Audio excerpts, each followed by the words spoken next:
Greetings, ghouls. Welcome to Deadsville Horror Talk. I'm your host, Ronin James, and to my left, the lovely Steph Infection. Hey, Scream Hearts.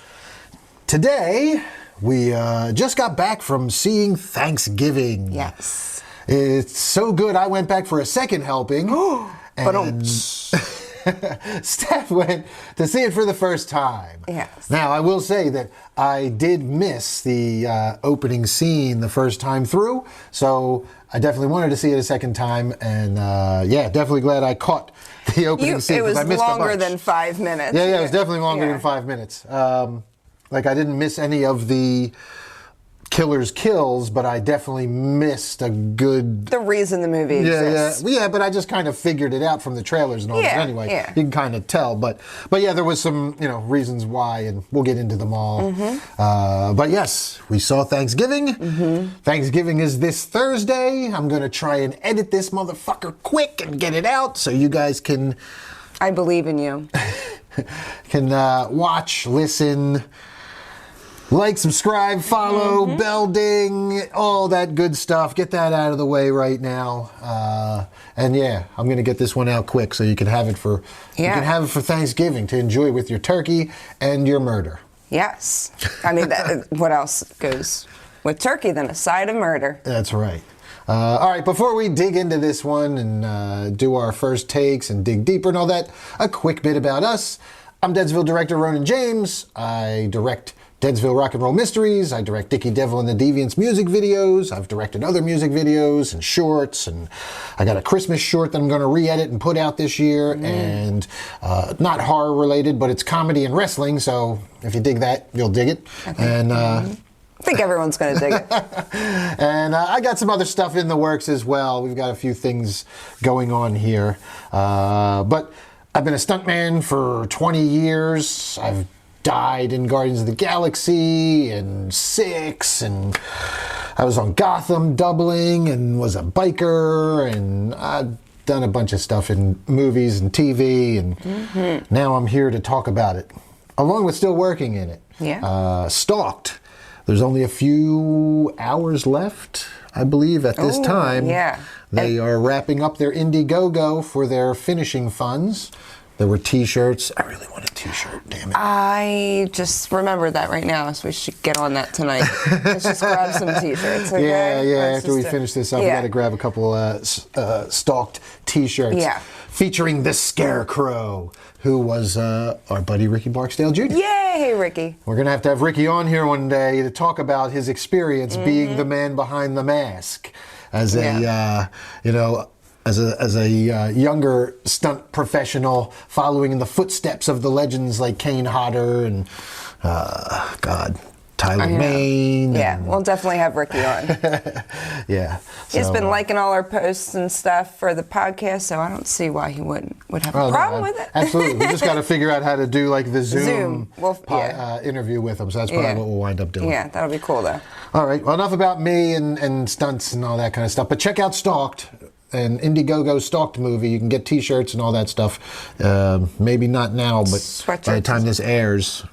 Well, we'll see. Who knows? Who knows? I don't know when it's... At any rate, to my left, the lovely Steph Infection. She is an actress, a producer, a dance choreographer, head fear leader here at Deadsville, and many other things as well. Yes. Helps keep the train rolling. I halt it from time to time.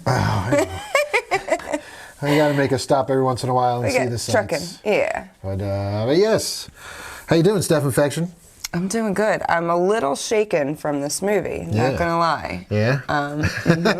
Weren't prepared for it? Did you not watch my first take, my spoiler-free review live? I did, but you know what? I don't even think your first take did it justice. Or how crazy this movie is. And Eli Roth, holy crap. Yeah, I mean, along with the high creativity level of the kills, there was just like a high tension level throughout the whole thing too. Yeah, man. It kind of did a great job of ramping it up. I know we got more to talk about, but we'll get into that. It brought me back to like the hostel. I'm like, oh my god. Oh yeah. Oh my god. For sure. All right, before we get into that, real quick, the email address if you want to email us here at Deadsville Horror Talk is DeadsvilleHorrorTalk@gmail.com. Subject mailbag. It'll be right there on the screen. Yeah. Send us your questions, comments, ask us anything. We'll answer it on the show. Anything. If you have questions about Deadsville or fear leading or stunts or directing or stalked or do you want to be a content creator for us? You can email us there too. Yes. You can maybe be a part of the Deadsville team. So let us know what you got. Yeah, we're currently revamping for 2024. We've got some new programs coming to the page, to the YouTube page, and I'm sure it's going to pop up on Facebook and other places as well. But we got a few shows that we're cooking up. In addition to Deadsville Horror Talk, our weekly podcast, you can catch me every day, Monday through Friday now, on either YouTube or Facebook, going live. We're playing with that. Still kind of seeing which one I want to jump to. I'm kind of right now getting more responses on Facebook, but we've been pushing YouTube, and that's where more of our content comes from. So we'll see. I go live on Facebook might be what we do to get interaction, and then I'll upload the afterward, the replay you can watch and listen to as a podcast itself. But every day I talk about whatever the horror news is of the day. It's been fun. I wake up earlier than I used to and have coffee and go through the websites like Bloody Disgusting and Dread Central and iHorror and a few others, but and I'll usually find one or two stories. You've been getting better with your time too. Noonish isn't necessarily 12:59 anymore. We are in the 12:30 range. Hey, I was a solid 12:30 so far both days this week. I know. It's only week 2. Maybe we'll get closer to noon. Yeah. I'm not pushing it, but that's it's getting there. But in addition to that, Steph Infection has something I'm cooking up. Yeah, we giving anything away? We'll wait. No, but stay tuned because I think I'm going to shed light on alternative and businesses. Maybe it'll just be open to that. So if you have a business that you might want me to shed light on, reach out to and email me also at deadsvillehorrortalk@gmail.com. And go spooky businesses to the front. Punk businesses, horror business. We love horror business. Yeah. So I think, and I didn't realize it was going to be that until right this second. And I just but I think that's a good idea. So we'll talk about it. If you want me to promote something, reach out. Sounds good. And then I'm sure many of you have seen the promos recently for Black Metal Date Night. If you haven't, you should. Starring me and Maddie Meek, where we are going to just be ridiculous and get fully corpse painted up in full black metal gear and go on cute dates. I was gonna say, Maddie's face is like so awesome. You need to work on yours. Look, man, that was the first time I've ever done corpse paint. It was more satire in your face. Yeah, but I'm supposed to be satire. That's what we're doing. Like she's the straight one, and I'm the jackass. I'm the idiot. Like it's like Laurel and Hardy. It's like Abbott and Costello. So she's the serious one, and I'm the jackass. So yes, I saw your Elvis face coming out. It'll be good. It'll be good. I'm looking forward to it. Yeah, well, that was my first time doing corpse paint. So kind of. It was. Atari doesn't do corpse paint. No, but yeah, all right. Didn't do. Atari was ceremonial skull devil. Listen, was there grease paint involved? Yeah, but it's different for corpse paint. Corpse paint's like a specific thing, man. All right, it's a specific thing, okay? Tomato. Whatever. Your face is a tomato. All right, let's get to it, Steph Infection. Let's do our spoiler-free first takes. And we're going to go through this probably kind of quick, because by now you've probably seen this movie. And yeah, a lot of people were going to see it. We don't have to really dig. I've done a spoiler-free first take, too. And oh, yeah. So we can get through the first takes pretty quick. So without further ado, let's do first takes.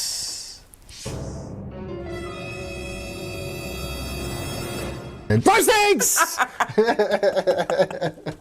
There you go. Damn you! Yeah, it's much better. That was much better.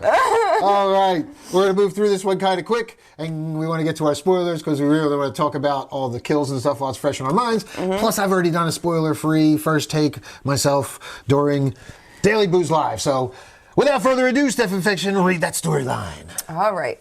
The riots in a shopping mall on Black Friday end in great tragedy.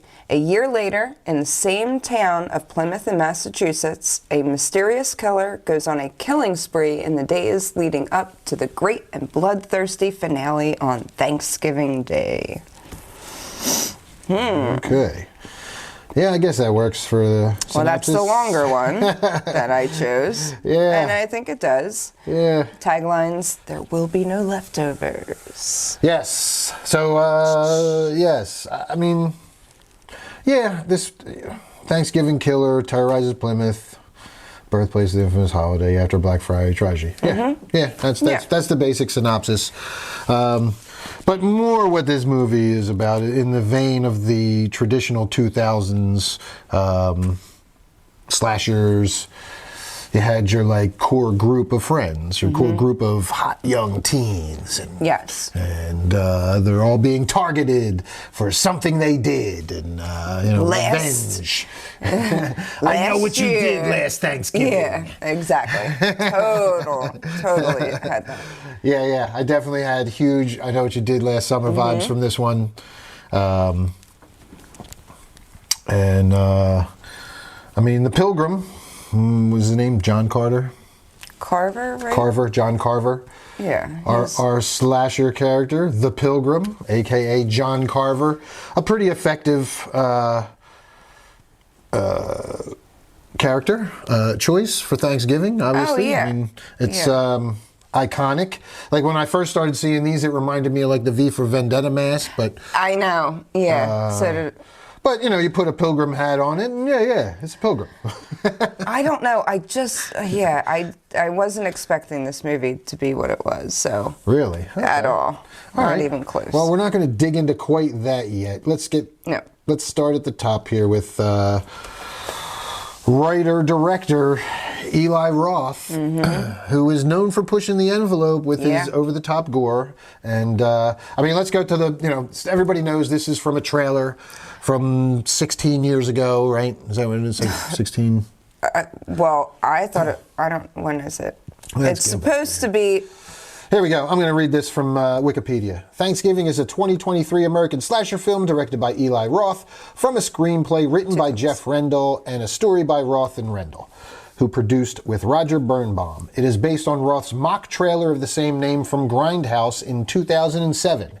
It is the fourth feature-length film to be adapted from one of the mock trailers in Grindhouse after Robert Rodriguez Machete, the sequel Machete Kills, Jason Eisner's Hobo with a Shotgun. I didn't realize Hobo with a Shotgun was also, interesting. Oh, really? Yeah. Very cool. The film stars Patrick Dempsey, Addison Rae, Milo Manheim, Jalen Thomas Brooks, Nell Verlaque, Rick Hoffman, and Gina Gershon. Thanksgiving was released in the United States by TriStar Pictures on November 17th, 2023. The film received generally positive reviews. So, I've not talked to one person that didn't like it. No, but just speaking on the mock trailer... Because you watched it again? Yeah. I did watch it again, and I won't get into it, but there's like one main thing that they used from that's like a kind of tagline is from that, but and like one specific kill. Other than that, whole new. Other than that, they did say, I'll just read this. In an interview with Total Film magazine, filmmaker Eli Roth said, "This film isn't meant to be the film that was advertised in Grindhouse. We said, let's pretend Thanksgiving was a movie from 1980 that was so offensive that every print was destroyed, all the scripts were burned, the director disappeared, the crew members changed their names, one person saved the trailer and uploaded it to the darkest corners of 4chan, and now it's made it out. So this is a 2023 reboot." Once we said that, it freed us up. Because it's not actually what you would think the movie would be from that trailer. Okay. There's little spots, and I was like, oh, they put this in the movie. Oh, that scene was actually like you could tell. Well, the trailer was campy from what I recall, and like super over the top, ridiculous almost, wasn't it? No, it's basically just a Thanksgiving Day parade in Plymouth with like the talking over top, and then there's like what kill, and you're like, everyone's like running. Okay. It was. And then it just is like there's be no leftovers. Yeah, it's just like the one scene. Yeah. All right. Well, then I'm glad you ran with it and did this because this was very entertaining. That's why I thought that was funny because they needed to just pretend it didn't, it kind of fell off the face of the earth. So that was cool. All right. Well, let's get to this one. I thought the writing was really good. Man, how do I... Yeah, this doesn't really spoil anything, does it? Like being predictive? Well, no. If I say that they wrote all of these main characters to be very unlikable. Oh. Like the majority of them, you're just like, wow, you're a piece of shit. Like they're all just such self-absorbed. Yeah, I like this kind of. This has been like a theme now with a lot of these movies where they just like, okay, these motherfuckers deserve it. These, they like. This isn't like the old. So back in our day, when you had a slasher, everybody would be killed because they were just in the wrong place at the wrong time, being negligent or whatever. They were like irresponsible, or they were having premarital sex or partying. Or black. They were just or black, yeah, and at the beginning of the movie, yes. But it was more like anybody could, and this is what there's pros and cons to this. It was more like anybody, if you were engaging in certain activities, you were fair game to be killed by the killer. So that always made it seem like more, I guess, I don't know. For me, always made it seem more like, oh man, they could come and get me at any time because it's just so random. Yes. But nowadays, you have these killers that like these. It's even like when you have these movies, it's almost the main characters are always called the protagonists, but they're. Man, like you usually root for the protagonist, but like you're rooting for these people to die in some of these movies. Like they're such terrible people, and they're so self-absorbed. They're so selfish. They're so. That's why it became because. Yeah, you don't really care who dies so first. Like, when these people are dying, like, I don't know if I was like, and a couple of them show that they have a conscience, so you kind of connect. You feel a little for them, and you don't want them to maybe do it. But if they happen to, then you're like, some of those deaths, I was like, I did not necessarily want that person. I was like rooting for one to get out, and it didn't happen.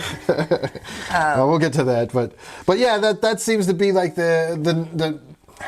the theme now, and I know we've touched on this a little bit before, but nowadays, like when they set these slashers up, it's like they deserve it. Like these motherfuckers really deserve it because they're really terrible people. Well, and it's hard for me as at watching the movie to connect with terrible people. The whole, and we won't get into the details, but the entire opening scene, you're like, burn this place to the ground, like. Holy crap! Oh my God! Yes. Now we said it in the and there's scenes in the trailer. In the trailer, which is fine, and it's in the storyline. So I'll just think of what happened. The Walmart riot. I mean, it's the fucking Black Friday riot. Yeah, which is a kid. If you think about it, man, that is a brilliant plot device, jumping off point to start your fucking Thanksgiving slasher, your revenge slasher. Man, that's a good fucking. That's like if you were gonna you really picked the perfect spot, man. He totally picked the perfect spot with that, because I know the old one wasn't the Walmart thing. It was like you said. It was just a parade. It just said a killer loose at the parade. Yeah. It didn't actually say anything. Yeah. This was all something that he came up with for this new script with the whole Walmart riot leading to the revenge scenario that plays out. Yeah, and there's a lot of greed you see, and selfishness, and also like it's like every seven deadly sins. Yeah, it's the worst of humanity, man. Yeah. It's the worst. It's just, but we'll get to some of that stuff. His direction was great. There were some scenes there were some jumps in there. Some jumps. Oh my god. And that was what was not too much, but it was done when I really was not expecting. Well, that's anything. what you would have that come down from a high tension moment, and just when you would think everything was kind of cool and was settling down and preparing to ramp up, it would just jump into another one real quick. The script was really good, the pacing, the direction was really good, and the cast does an awesome job. Now, I will say, here comes my one pet peeve, and this is this isn't spoilers, this doesn't involve spoilers or anything, but before we get into the cast, I will say, this takes place in Massachusetts, and the New England accent is very distinct. I lived in Boston. I went to college in Boston. So the Yapak Yaka in Harvard Yard is there's a very distinct New England accent, and none of our main Patrick Dempsey hasn't come out. Patrick Dempsey did a little bit, but I meant our main kids. None of our main cast of teen high school acters. None of them did it. There was a bully. There was the guy from the other school that was awesome. He sounded awesome. That guy was authentic, I think. I don't even know, because they filmed this in Toronto. So yeah. Oh, wow, okay. So I don't really. Well, I mean, Toronto's really not that far north from Boston. They could have pulled an actor from Boston for is that. Is it straight authentic. up? It's not more. Yeah, I don't know. Toronto's in the Ontario province. It is straight up from us. And even the one lady that was in the diner. The diner lady, yeah. They all had, even in the store. The store people had awesome accents. Really thick all accents. The peripheral accents were great. And Patrick Dempsey, who everybody will know from the 80s, some of you modern will know him as McDreamy. Yeah, he's McDreamy. But we know him from Can't Buy Me Love. Okay? Yeah. My generation. Yeah. Knows him from Can't Buy Me Love and all those his geeky high school movies. He was the high school geek. And he's now the sexiest man alive. That's right. He just got voted sexiest man alive. And here he is doing horrors with Eli Roth. And he's good, man. He's good. He's really good. His came out, he had his accent on here and there. He did, but that was the one thing that stood out to me and just. It was so extreme in some areas and not in the main cast. In the main cast, so I'm supposed to believe that all these kids are from Massachusetts and none of them have a fucking accent. I get it. They're actors who they probably flew in from L.A. and they probably didn't want them to do the accent. They figured people wouldn't notice it or whatever, but I lived in Mass for a while. I guarantee you people from Massachusetts will notice it too. They'll be like, these kids aren't from Massachusetts. It's kind of, they did have it a lot in the movie to kind of make you feel like you're there. Well, we'll have to ask our friends from the Negans. Yeah. Chris Fitzpatrick and the boys. Jimmy Halfdead and the guys from the Negans. We'll have to see what they thought when we get after the review's out and we post it. We'll tag them. Yeah. We'll see what you New Englanders thought of the accents. And what you thought of Patrick Dempsey's accent, too. It wasn't perfect. His wasn't perfect, but I appreciate that he did it. I know, same. And it was noticeable when he did it. Yeah. So, all right, aside from him, we had a couple other actors of note. Gina Gershon, who was man, I had such a crush on her back in the day. I just can only think of her. She was in P.S. I Love You. She was in this movie with Jennifer Tilly called Bound. And it was the hottest lesbian stuff. Sounds really hot. And you whispered that we're not I'm sorry. I don't know if I'm allowed to say it anymore, if I'm allowed to like that stuff or not anymore as a cis hetero male. This is where you get I know. Stop talking. You could have just kept it at what you said. Man, that scene was hot. There you go. Gina Gershon was hot. She's still hot. She looks fucking awesome. She looked real. She looked awesome. Really good. But yeah, she's really good in this as well. She only has a small part, but she was good. Ty Olsson, if you watch Supernatural, you will recognize Ty Olsson. He was, in the later seasons, he was one of the vampires. It was kind of like a good vampire almost, or demon. He worked with, a good demon. He worked with... Which one? Ty Olsson. Oh, Mitch. yeah. The one that was married to Gina Gershon, his character. He's the one that had to go in to work at the thing. But yeah, he worked with Dean on missions when Sam was away, and he was a pretty cool character on Supernatural too. Big Supernatural fan. Sorry, I'm nerding out. Yeah. Other than that, who else do we have Rick Hoffman's in here? in a ton of stuff. Is he? Yeah, he looks familiar as well. He was the main guy in Law and Order, Suits. He's done a lot of TV, I guess. A lot of TV. Hostel, he was in. I forget. Yeah, he's been Ballers. Hostile, so then he's worked with Eli Roth before. Yeah. That's what, it brings him back again.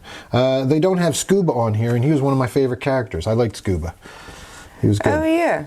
He's not listed on the IMDb. Man, that's all weird. the actors. I mean, the kids did a good job acting. They were all good. While I did not like many of their characters, I didn't hate. There was a couple. Like I said, I like Scuba. The girl Yuli, I didn't hate. I kind of felt bad. And That's the one that I said I want. Yeah, you know. But yeah, the Evan character, man, he was just a prick. So like, not to. Yeah, I can't give the spoilers away yet. That girl Yulia looks like she was a voice actor a lot in like cartoons. My Little Pony and Thomas the Train. Yeah. All right. Well, yeah, good cast. Yeah, and they do a good job. Before we get to spoilers, let's talk about the practical effects, the kills, because that's without giving any spoilers away. That's like where Eli Roth really like steps it up in this movie. Like if you've been a fan of slashers, they've been around for a while and you've seen it all. You've seen people die countless ways. But in this one, Eli Roth has found some new creative ways to kill some people. Yeah. And he's using he uses items from the dinner table, from the Thanksgiving dinner table that can be found, and it's very clever. Yeah. Very clever. And I'm going to be honest. Like I said, I got the hostile feeling. Like I got the ick after watching that movie, and I'm like, I'll never watch it again. I feel like I like this movie, but I can never watch it again because I got the ick now because I can't look at anything the same. And it's just, it had, oh my God. I got the ick. Yeah. You know? I wasn't that phased, but because I've seen so much, but I was sitting there just going like, yes! It's like the torture porn stuff, like the Saw stuff and Hostel and... Yeah, but see, I didn't find it like that. I found Spike. Oh, hey, Spike.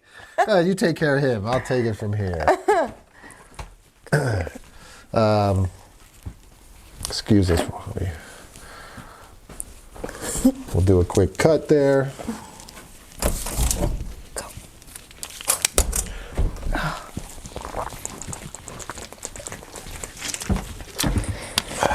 All right. And 3, 2. I mean, I didn't find it as like the torture porn stuff. I mean, it was gratuitous in the sense of it was graphic. It wasn't as bad, but you got the feel it sometimes. Like some of those kills were, like it made my blood run cold. You know, it was done so well. I mean, I really, really liked the movie. The effects were really good in places too. Like there were some practical effects that were really good. There were some prosthetics that were really good. Like, yeah. They did an excellent job. Whoever the team was on this one that did the I don't know, the but special effects. they were good. Yeah, They stepped it up, took it up a notch. All right. I highly recommend this one, especially if you're looking for a Thanksgiving horror. This is the new Thanksgiving holiday horror to watch every year. I think everyone needs to see it. It's just kind of blew me out of the water for like horror, and that's all we do is watch horror. And I was like hiding in the seat. Hey, it's rated R for strong, bloody horror, violence, and gore. Yes, it is. If there could be a higher rating, I think it would get it. Holy crap. All right, well, that's going to do it for our first takes, folks. Mm-hmm. We're going to grab these shovels. Pass me a shovel, Steph Infection. All right, you asked. Now, kind of nice. Please pass me a thank you. Oh, man. Please pass me a shovel, Steph Infection. Mm-hmm. Oh, God. You're exhausting. Why? Get a shovel! Bonk! We're digging deeper! Oh my God!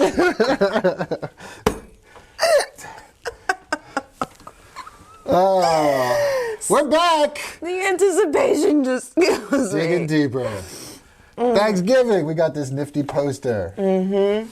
Woo! We got this nifty poster. We'll put it over Jason for the night. Sorry, Jason. Check it out. Probably mad. Oh, so mad. there's a new killer in town. And his name is John Carver. I think it is. I'm not 100% sure. Pretty sure it's John Carver. What else would it be? I think it is. But as you said it, I didn't feel as confident. All right, let's dig deeper, Steph Infection. This part of the show, we're going to talk spoilers. Mm-hmm. So if you haven't seen it yet, this is the part where you pause, go see the movie, come back and listen to the rest of it afterwards. We'll wait for you. Yes. Mm-hmm. Are you back yet? All right, here we go. Let's do it, Steph Infection. All right. First opening scene is the Black Friday riot scene. Yes, it's a Black Friday riot scene. Well, we're at That's That's not the first scene, but we don't have to go into the first but we're scene. at The the main dinner. catalyst is People are getting, they have to go to work. We meet all our characters. They're getting pulled away, got to go to work. The wife wants to help, bring dinner to her husband, and the kids are sneaking in, and kids are partying and blah blah blah. This whole opening scene, first off, we have very young kids sitting next to us. Did you notice? Yeah. They're under 10, and the whole opening scene is like F this, F that, finger this, finger that, and I was like, holy, just came out very strong, strong and fast. With the anger and the... Well, it's a riot scene, so you got a bunch of angry New Englanders talking shit, and that's what we got. I mean, that was funny because it was very, very true to life. I felt like I was back in Southie. I was having flashbacks to when I went to school in South Boston. Oh, really? When I lived in South Boston and went to school in Boston. See, I'm going to say something. I don't even think you knew this. I didn't watch the trailer before we went. I still have not watched the trailer. When you would play it, I would put it down. Okay. All right. Well. So I didn't know how serious this riot scene was even going to be. I had no clue. Yeah, dude, this riot scene was brutal. It was so brutal. I haven't seen a riot scene this brutal since, I'd have to go all the way back to the riot scene in Death House. I knew you were. It's the only good scene in that movie. The riot scene in Death House. No, this one's better. Yeah, this one's so much better, and a way higher budget than us. Come on. But little things first. This was great. Now it puts it into perspective, how crazy people are when they're trying to get in, and things people have actually died, getting stampede on. Oh yeah, at Black Friday. I love how it's all for a waffle iron too. They're like, you get your free waffle iron, and fucking. One of the little goofs was saying that it was so obvious that they were all empty boxes because people were just tossing them around like they're nothing. But it was kind of comedic in a way, and even like a guy gets his throat slit walking in, and he still is going and he comes after up and grabs his fucking waffle iron. But the best part was, the guy falls over because he's bleeding out from the neck, and some other fucking bitch comes over and takes the waffle iron from him as he's dying and runs away and leaves him there to die. It was great. It was fucking... That's humanity for you. Yeah. Oh, it was brutal, and like the girl's scalp getting ripped off, and yeah, Gina Gershon. That was her. My God, I couldn't. This is the ick. I just the scalp was pretty icky. Thinking about it, but it was. I mean, it was that leading up to it was good. The tension building up, and the Southie dude like talking and stirring up the fucking crowd, and then the security guard running off and. Yeah, it was good. Yeah, but the main thing is that the one girl who's the center of our story here, our what's her character's name? Jessica, yes, Jess. Her little group of friends are targeted by the killer because her dad owns the store, the Smart Mart, whatever it is, Mart, and. So they have to stop. The dickhead boyfriend wants to get a new phone so he can live stream. So she uses her key and they go in the side door ahead of everybody. And then they're taunting the people outside. Yeah. While they get, and this is like sets up perfectly, I mean, and we have some other stuff before this too that also sets up our main group of dickhead teens. Yeah, and then he's like, but this one is like this is the main catalyst. Like you see, but you also see like the one girl just cowers and she doesn't even want to really even be there, and then the one boyfriend doesn't want to go in, but she asks him to come in with her. And he's taking pictures because he's like he was playing in college and he was probably going to make it pro as a pitcher. The pitcher, yeah. Yeah. His hand gets slammed. Yeah, that shit got mangled. You saw that coming too. But the whole scene with like the glass breaking and then the door frame crushes the guy and they're all stampeding and they fucking lay out Gina Gershon and then the cart smashing her in the head. And tearing the scalp. I really stop. Can we move on? Oh, I can't man, take. that fucking scene. Woo! I gotta move on. I can't take it. Seriously. Oh, yikes. Holy crap. So, yeah. All right. Well, then we fast forward to, the whole thing ends with Patrick Dempsey shooting his gun up in the air. And then, we fast forward a year to the next, it's almost Thanksgiving a year later. And Jess is not doing well with everything, to say the least. But her dad is preparing for another sale. And even though Mitch, the husband, is protesting, other people are protesting it. Yeah, we see like the news channel and he's protesting and they get into how he's donated all this money for all these things, but it's not enough, and people don't think he should be opening. And just greed, you just see. Yeah. And you also see that he's kind of pee-whipped by his wife. Oh, yeah, the new wife, the stepmom. Also, in the newscast, I thought it was just odd how they just mentioned... It's also the last time we saw Billy. Billy, aspiring pitcher Billy. Disappeared. I was like, really? The kid moved away for a year and that makes the news? Who reports that? I didn't think about that, but I was like, whispered to you, I'm like, that's too obvious, right? It's definitely not him. Definitely not Billy. Is that his name? But Billy? they want us to think it's Billy. Here, oh no, Bobby. It's Bobby. Sorry, Bobby. Bobby Billy. Yeah. I just thought that was fucking. I was like, I still don't understand. What newscast announces that it's the anniversary of Bobby moving away? Bobby disappeared a year ago. I didn't even think of that. Because he was a pro. Because he had his pro aspirations going pro, and now he's disappeared. But his family knew where he was. He was at school. He just went off social media and went to a different school for a year. And you're so right. The newscast would not have talked about this. They would I thought not that was have. hilarious. I didn't even think of that. All right, we'll move on. Yeah. Move on from that. So ridiculous. I do Yeah, have a look, question. targeted by John Carver. It is John Carver. See? Yeah, I mean, all it made sense. I just was like, not. All right, go ahead with your question. Go. Oh, well, I'm just going to jump a little bit because I don't understand why. Remember we see him leaving the diner and they're like, that was definitely Bobby. And then they all get a text and then the next day she sees Bobby and he's like, no, I just got in today. And I'm like, well, who the hell? It could have just been someone that looked like him. It was him. I mean, I'm so maybe. confused I why don't they know. did that. I think they were don't know. trying to trick us as he's the killer. Well, yeah, that's why they're trying to leave breadcrumbs to maybe make you think that each person is the killer, that the killer could be any one of these people. Yeah, that's true. And she's got the new boyfriend, and that comes up later. Yeah. All right, so anyway,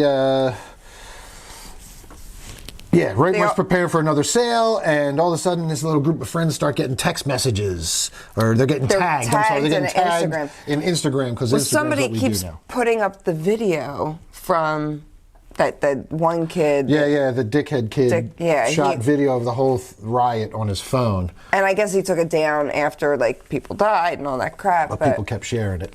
Yeah. And then also another of note, we found out that the surveillance tapes from the actual store were all erased. So the police never got the surveillance footage, so they never knew who else was involved in what, and how, what the actual cause of death was, that kind of thing. So there was that whole kind of information dump there at the beginning. And, well, not right at the beginning. We get that when people start dying, I guess, and she sits down. Yeah, because the sheriff. With the sheriff, Patrick Dempsey's But, all right, so at any rate, they start getting these, they get tagged in the posts. Yeah, and the first one's a Thanksgiving table, and it's got their names at the places of the table, like they got a place for them set at the table. Mm-hmm. And they're just write it off because it's a fake profile. They're like, oh, it's a new profile, it's fake, whatever. Let's move on about our day. Mm-hmm. But then... the diner lady. Yes. A waitress named Lizzie. And right away, I mean, you're like, oh, this is the girl that's ready to go in the riot. Yeah, you recognize her from the riot. She's the loudmouth. She had a good Boston accent. Oh, yeah, she did. She had a really good Boston accent. This scene, let's just talk about how, first off, he wets her, right? Dumps her in the sink. Dumps her in the sink. And then opens the freezer and door. sticks her face on. Yeah. Oh my God. And then while she's stuck there pulling herself off, he goes and grabs the axe off the wall. And right away, I'm like, you're seeing this pull, and I'm like, oh my God. Yeah, they went to the close-ups of the fingertip coming off. Oh my and the God. face, I couldn't. I absolutely couldn't. But this is another dumb moment. She runs in, she has her phone, it won't face recognize her. Because her face is gone. Her fingerprint's not working. It's covered in blood. Covered in blood. But and then she can see that the killer left. Well, she hears the door. Yeah. She locks herself in the office, in the manager's office. Yeah. There's no way in or out. That's why I was like... So she hears the bell of the door of the diner, and so she thinks he left, so she waits a minute, and then she goes out, and she's looking for her keys, and she's going to her car. But I would have not left. There's got to be a phone in there. I would have ran to a phone, I don't know, locked the door, ran to a phone. I don't think I would have just ran outside while looking for my keys to realize they aren't there. Well, here's the other question, too. She locked herself in the manager's office. Now, I know everybody's got cell phones these days, but this is a business. They should have a landline. That's why an office should still have a landline. I have a landline. I never touch it, but it's there in case. You don't need them, but yeah, an old diner in Massachusetts. I would think they had a phone they got the manager's office. They got a landline in there. Or a computer. But I get it. I mean, it's, we need to, maybe if she would have locked herself in the closet or something. I don't know. But this kill scene. The kill scene was awesome. She's got half her face ripped off, or a piece. He's got the keys to her car. He turns on the car. Well, she's like running across the parking lot, and we see her car across the parking lot over her shoulder, kind of, and she's fumbling around. Where are my keys? And then we see the lights come. No, first we get point of view from in the car. I don't think we need all of this details. No, but it was cool the way he popped up, and we see the hand, and then the car starts up. And, the lights come on, and she starts running, and the car charges at her, and she goes to jump in the dumpster. This is not realistic. I'll just say that. Yeah. But it was a cool kill because when the dumpster. Well, he hits the dumpster, and the lid comes down and it cuts her in half. Slices her in half. Yeah. And it was cool looking. But again, I don't think dumpsters nowadays all have plastic tops. Even if it was. Oh, I don't know. I mean, the force that it hit with could have. No. Hitting it with a car? No. Even, I'm saying... Slam. If it was metal and it slammed even if it was metal, it wouldn't cut somebody completely in half. All right. Well... They would get stuck in there. Like, it would penetrate. But it was cool. It was cool. Yeah, it was a good kill. I enjoyed it. All right, moving on. And then he takes the top half, which we see later, and then... He puts the legs on the right smart. What is it called? Right mart? Right mart. And there's a star or an A in the right mart or something like that. And it's like, I mean, it looked to me like it was her vagina. Like the star point was like, because it was like her crotch. Like, what else did he stick it on? Like, it was like it was. Oh my God! I didn't even think of this. I just saw legs on either side. Well, the legs are sitting, and it's like the point of the A or the star is like, and it's down on the fucking point. All right. See, more ick. Now we got more ick. Oh, God. I'm going to hold my vagina. She was impaled by her vagina on the A in right mart. It's like an upside down V. Yes. And Yep. So. All right. Yeah, pretty gruesome. I feel like we just go through our kills. He was our next kill, Manny. Who was... Well, at this point, the police realized that Lizzie was present. She was one of the people at the Black Friday riot. So now that's kind of where they get the idea that he's targeting. The police kind of get the idea that they're targeting these people from the riot. Jessica aids the Carver investigation by providing footage of the riot to the town sheriff, Eric Newlin. The Carver claims more victims, including Right Mart security guard Manny. Let's talk about the Manny scene. I was just trying to. Well, I'm just going through our timeline quickly. I know. This is a quick move through the timeline. Okay. So Manny's our next kill, and he's... Leaving, right. That's what... And you were sitting next to me, and you get out of town. I would just get out of town. I would just leave town. And there's Manny. The Manny's like packing up. He's like, I'm going to Bermuda. And he's talking to his Dominican cat. Republic. Dominican Republic, yeah. And he's talking to his cat. Yeah, this is cute. But... He's got his passport, and we see him put his passport down, and then he can't find his passport, but his ride's outside. And so I'm like, oh, he's in the house. So he grabs a bat. He knows the mask is on the couch, too, when he turns around after he and he knows, and he's like, oh. So he grabs a bat, and I love when he's like, I'm a security guard. I kill people every day. I know. I'm not afraid of you. I'm a security guard, I kill people every day. And like the cat is in the kitchen, and you see the cat like turn its head, and you're like, he says, where is he? Where is he? Dewey. Tell Daddy. Dewey. The cat's name was Dewey. Yeah. His name after Dewey Deviant. There you go. That's instantly what I thought of. I was like, it's Dewey. Oh. Yeah, I think of Dewey Deviant. Come on. I was thinking of Dewey from Scream, but. Dewey, yeah. That's where my head went, actually. See, before Dewey. Sorry, Dewey. Yeah. Well, and then there's also Dewey from DuckTales. But let's go way back. He's the OG Dewey. Yeah, well, DuckTales is now making a comeback. Did you know that? Yeah. No. I know. Different show. All right, moving on. We'll get to DuckTales later. We can talk on that for a while, too. All right, Manny's kill. So Manny... Oh, so he's looking in the kitchen, and he really... What does he get?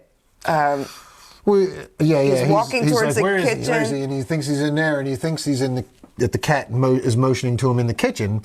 And the instant he's like, okay, and he starts to move, but He's under the table, and he fucking Yeah. the carving knife, the electric carving knife from under the table. He gets him in the gut.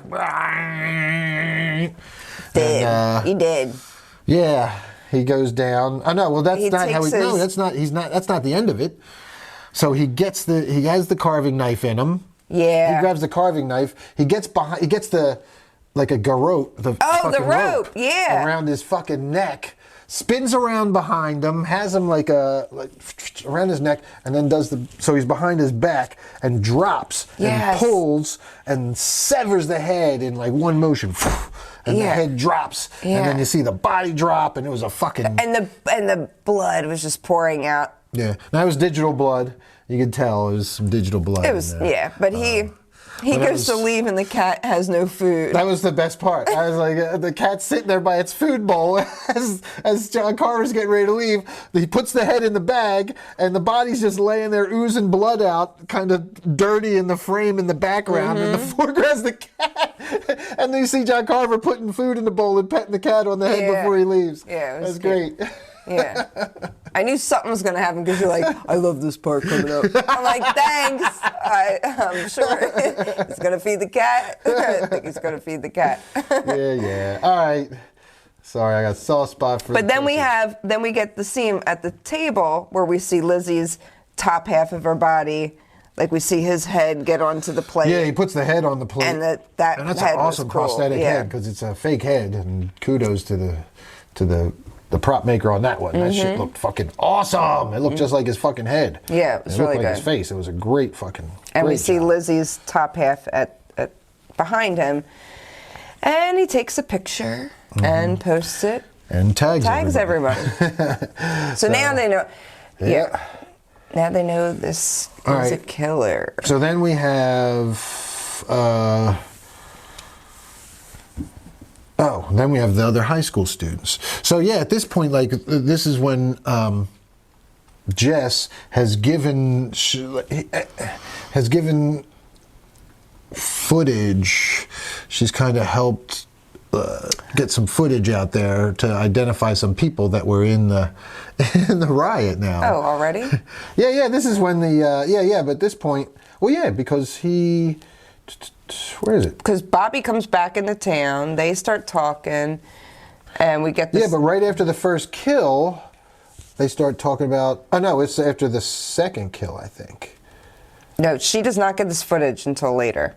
She doesn't get it until after her two friends disappear. But they go to.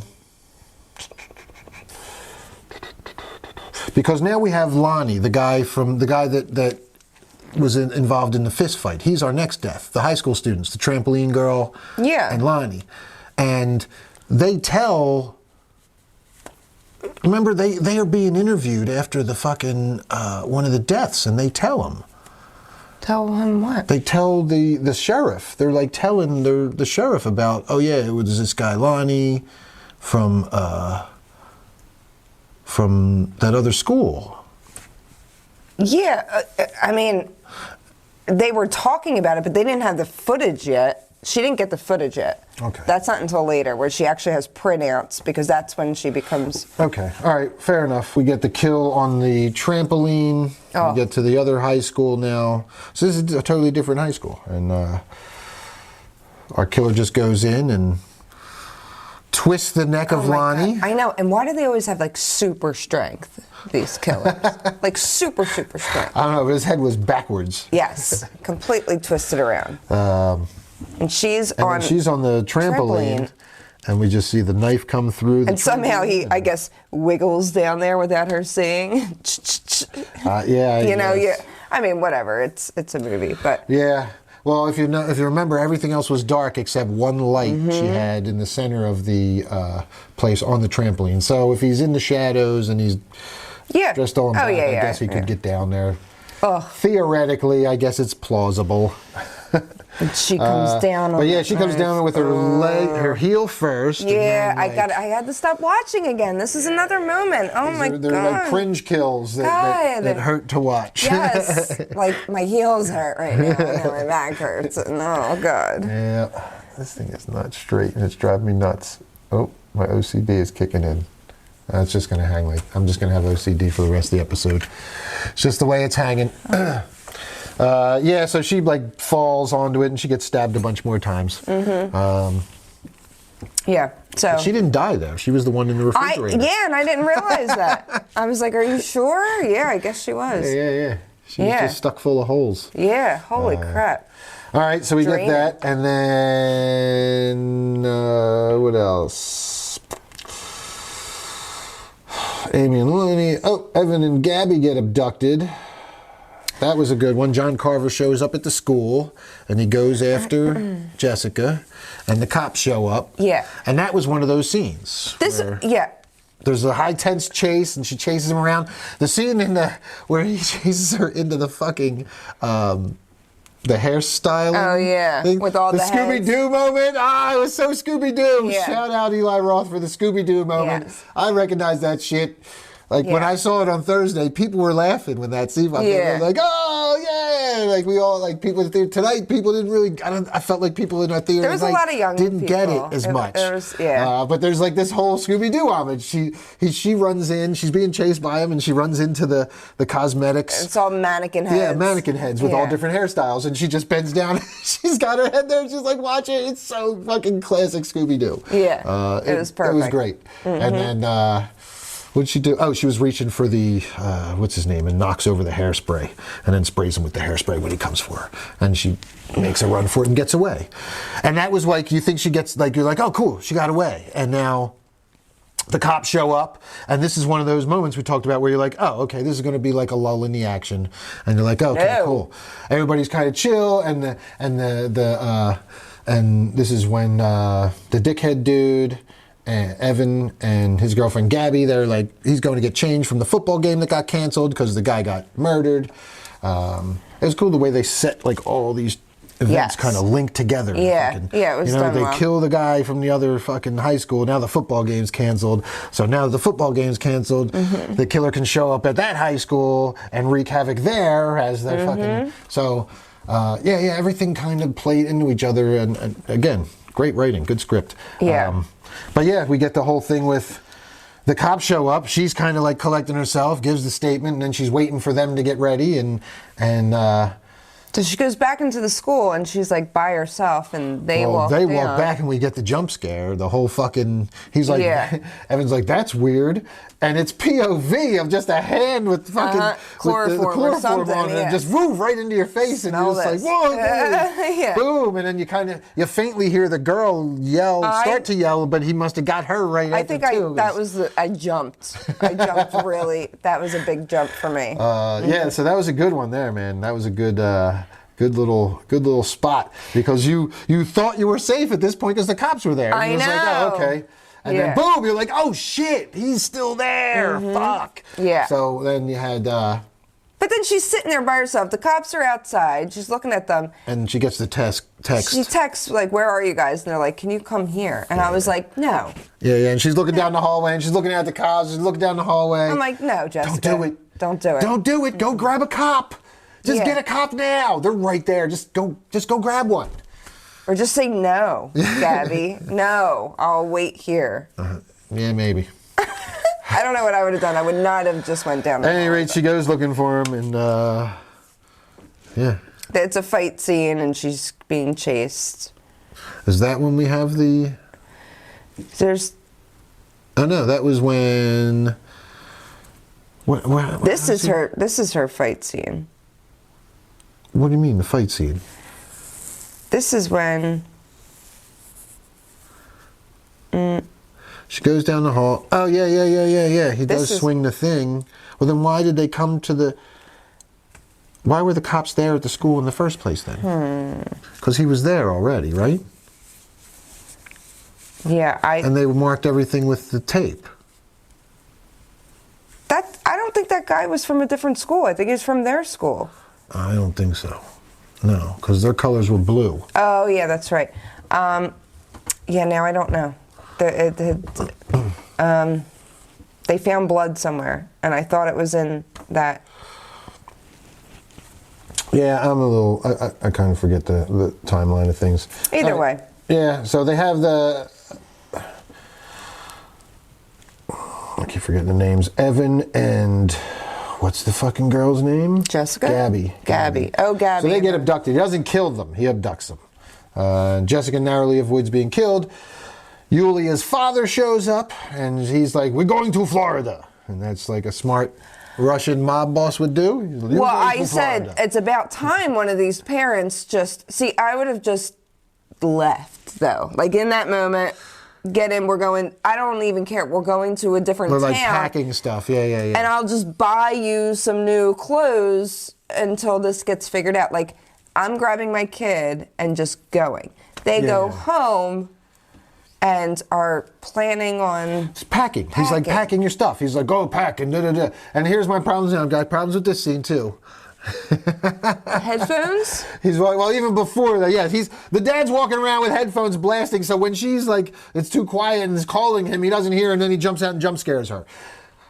Who's going to walk around with headphones on while there's a killer loose killing people? Exactly. Like, who's going to do that? Nobody's going to do that. No. That didn't make any sense to me. Well, again, it's a movie, so we're going to fucking... He had a cop, one of his cops. Yes, but and that was the other thing. So we had to establish, Jesus Christ, could you have picked a more inept cop to put on fucking guard duty with this motherfucker? Like, he walks out with the food, he's like, here, for you. And he's like, and this Barney Fife ass looking fat turd, frumpy ass, couldn't protect a fucking bag of fries from the fucking Hamburglar. This motherfucker, holy shit. Yeah. That's who you send to guard a possible targeted murder victim? Like, come on, man, that was terrible. And of course he's fucking dead. As soon as I saw that motherfucker, I was like, this dude, please, you are fucking fodder. Yeah. You are fodder. Look at you. First of all, he was like 60. You could shoot with like a dart thing. I thought they were just... Well, yeah, he didn't even kill him. He shot him with the dart thing because he's not killing anybody that wasn't directly involved in the massacre. So that's the one thing, that like, and I didn't really pick up on that until later we see him shooting people with that gun and then waking up. Yeah. Because the first couple of times, I think this was one of the first times he did it, and I was like, oh, he just shot that fucking, that cop. But, I mean, yeah, it was just, there were a couple of things in that scene that just didn't add up to me. Well, especially that Russian dude. That Russian dude was like a mob boss. He seemed like hard, old school Russian mob dude. He would have had his own security hanging out. Kicking this guy. Not just that, but he would have had some other his right hand man. He would have had some fucking bodyguards. At one point, the sheriff or the cop or whoever he has, it's like a Russian cop. He has him there, and he says, "When's the construction going to get done?" And he goes, like, "Never." Yeah. I didn't like. What does that mean? He's moving to Florida. I thought they were just going. Oh, whatever. I don't know. I was like, he's leaving. That's it. We're moving to Florida. He wasn't coming back. I thought that's what I took it as. Oh, okay. All right. So there's construction being done on the house, and then of course Barney Fife gets tranquilized, and the dad finds him and yells for the girl. But she thinks that he's like yelling at her just to calm down. And she's putting in her contacts, and they keep showing her eye. I swore something was going to go through her eye at any moment, and that's when I was like, I can't watch. Well, he loves those close-up, uncomfortable moments to try to make you uncomfortable. I couldn't Gets it super close on her, putting her contact lens in on the eyeball, so you get uncomfortable there. And then you get super close in on her doing her Q-tips, and you're just waiting. You're just waiting for something to fucking... So you're just like, And, I know. I was like, I can't watch. Hostel. He proved he was really good at that, and he took it. Where Hostel was more torture based, he put it into the slasher genre, and it worked good because it just added to the kills. I felt like it did, but I could like feel it. For sure. No, that's why I think it was effective. Definitely. Yeah, like you said, you felt it more. So he brings up what are those, the corn skewers things that you... Yeah, does he kill the dad? I forget if he killed the dad, because the dad finds her later. We don't really know. Did he shoot? Does he just shoot? No, he shot him. And he shot the dad too? Because when they come through the door later, when Jessica... Oh, the dad's passed out too. Yeah, so they kind of go in there. I don't know if he actually is dead or not, but... The cop was eating a piece of corn. Yeah, with the skewers. When the corn or skewers. yeah, and that's what goes into her ears. Yeah. Oh God! And this was really cool because it was a sound. You all of a sudden, as she's crawling, you hear that ringing. Well, she pulls them out. So as she pulls them out, it was like, poof, and it was that muffled sound, like when you're. And if you if you did actually have a punctured eardrum, and she's crawling. Yeah, but also at this time she was on the phone. FaceTiming.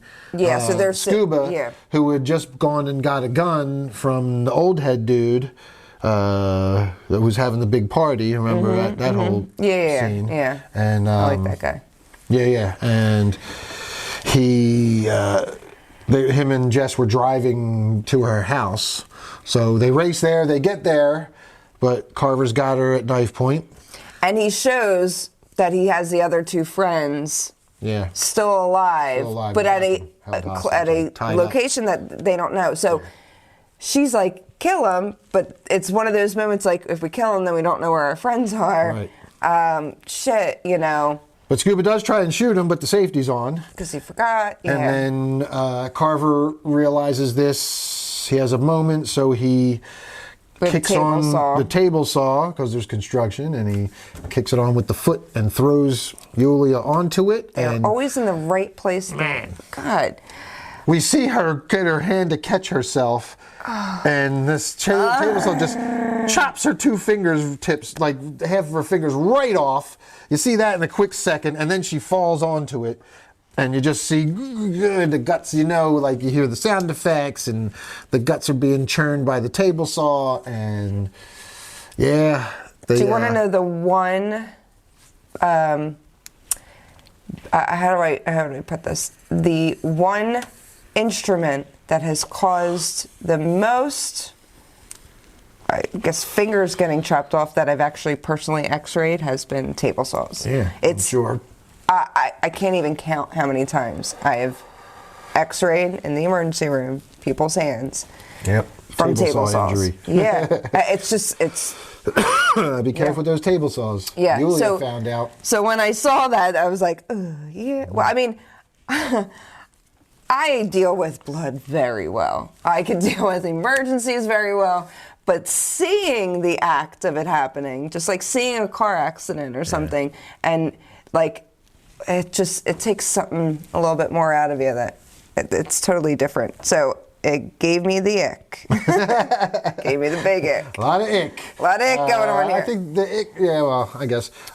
Scuba grabs her and pulls her off. This was a moment my heart dropped. Yeah, like he's like, what do I do? He's like, Jess, what do I do? He's trying to like push her insides back in, and she's already dead, man. That's, yeah. Yeah, that was really sad. All right, so that's my one I wanted to get out, because I was like, oh, good, your dad's actually smart. Oh, she's been sweet the whole movie, kind of. And then, I wanted her to. That was like the one person I really wanted to get out. Yeah, I forget what her stance was on going in for the shopping. I forget if she was like taunting people. I know the dude Evan was taunting people. And she might have been. I don't know. Yeah, all right. At any rate, all right, so now we have the police and the family, and everybody attempts to, they're going to lure lipstick. Carver out. Lipstick. She needed new lipstick. Oh, she needed lipstick, yep. So it just popped into my head. I had to say it. All right. So the police attempt to lure Carver out by having the Wright family and Scuba participate in a Thanksgiving parade. Excuse me. Mm-hmm. However, the Carver deduces their plan and decapitates a turkey mascot. Which is in the mock trailer. Woo! Oh, yeah. Look at that. That was the one kill. Yeah. See? Yep. I see it. Yeah. Very cool. That was pure luck that I just clicked on the exact moment. That kid was that was the kid who was pushing the other shopping cart. Mm-hmm. That him and the Lizzie character had like butted shopping carts into Gina Oh, Gershon's her hand. Yeah. All right. I So forgot they were the exactly. two- Yeah. I knew That's he was why- there because yeah. he's on the printout. Yeah. But by this point, she has given the footage to the police. Yes. So yeah. the And this is footage when we out. start to get a little weary of her now boyfriend, who is friends with the security guard, where we thought. Yeah. Oh, yeah. Real turned quick, too, we didn't talk about our buddy Milo Manheim. He's not Where on is there. he? He's not on there. No, that's Oh, why. wow. Huh. Yeah, that's crazy. Okay, well, Milo Manheim is in this, and he plays the kind of dorky boyfriend, current boyfriend of the main girl, who they keep kind of like, is it him? Is it the old boyfriend? Because the body Is it type him? was- Is it, the other boyfriend was kind of short to be him. This but guy- Milo was definitely it. And Milo Manheim, if you watch School Spirits. Oh yeah. He's the- they do list him on there. Okay, he's just he's not in the listed full in the main cast. cast. He's in the Yeah, full cast. yeah. Okay. Oh yeah, he's All right. there. Okay, then Scuba's probably listed there in the full cast as well. Oh yeah. But yeah, you'll recognize him from School Spirits. And Zombies, he plays Zed in Zombies 3. I know that character was kind of big if you have younger kids. Oh, but- okay. But yeah, School Spirits. He's really good in School Spirits. And he plays we're the big fans jock. of the show. Yeah. I can't wait. I hope the only reason we haven't seen anything is because of the strike, and maybe that'll. Yeah, I'm pretty sure they said that there was going to be season 2. Yeah, that was such a good. All right, so yeah, we're at the. Here's Scuba, Gabrielle Davenport, Gabriel. Good. Yeah, he was good. All right, so John Carver shows up. There's a bunch of John Carvers, first of all, walking the streets, and the cops are now making them take the masks off. It's Plymouth. So now, you see that killer clown like in the parade. Yes. And he kind of looks out of place. I but you did don't not. really even- I did not. I didn't notice. I was did kind not. of like, oh, it looked like a killer clown from outer space. And It he's just did. Like, boop, ba-doop, and he crosses frame at one point during the parade. And like literally the last thing you expect is him to just walk up and decapitate somebody in the middle of a fucking parade. Yeah. But he fucking does. And he throws out a couple smoke bombs. Walks out, decapitation, throws a couple flashbangs. He throws in the chaos that's going on. The Mayflower that their floats on, they kind of. Oh God, that one kill! Holy shit! Oh, through the when face. the grandpa is driving the truck and the two grandkids are next to him, and he stops short, and the fucking oh my God, the point of This is my biggest fear when I'm driving. It's going to happen to me one day. It was like some Final Destination. That's shit. exactly what I was Goes thinking. through the back of the pickup and bursts through Grandpa's fucking head, and it's just like And the a little fountain girls of are blood. like, And you see the girls "Grandpa!" getting sprayed, like Grandpa.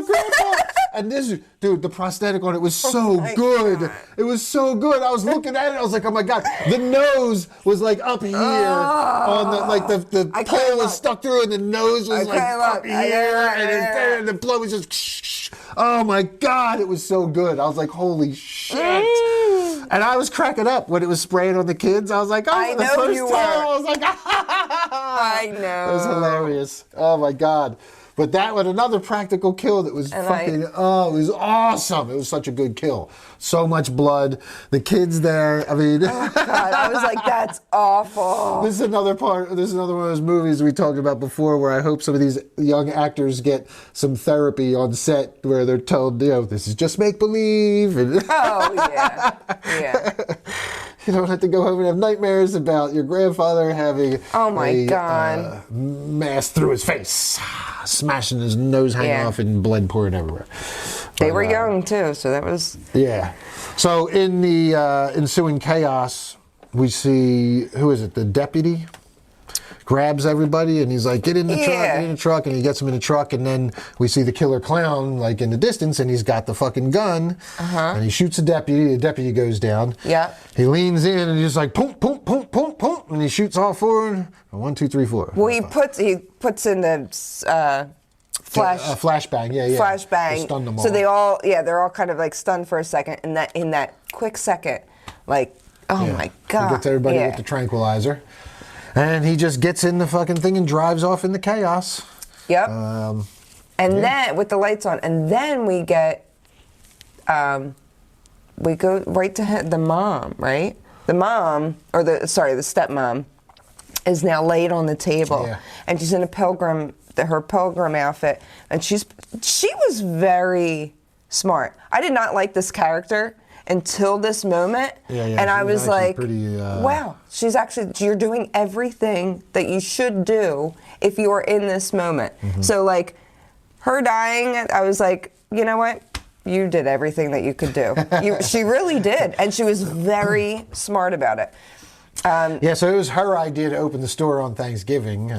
She early at 6. yeah, she really was one of the ones responsible, and she was a bitch early in there. That's what I mean. I did don't really not feel like bad for her at all. No, but but in that moment, I was like, okay, you were actually smart. Yeah, she's laid out on the table, and he's like he's basting her, and she's pretending to still be asleep.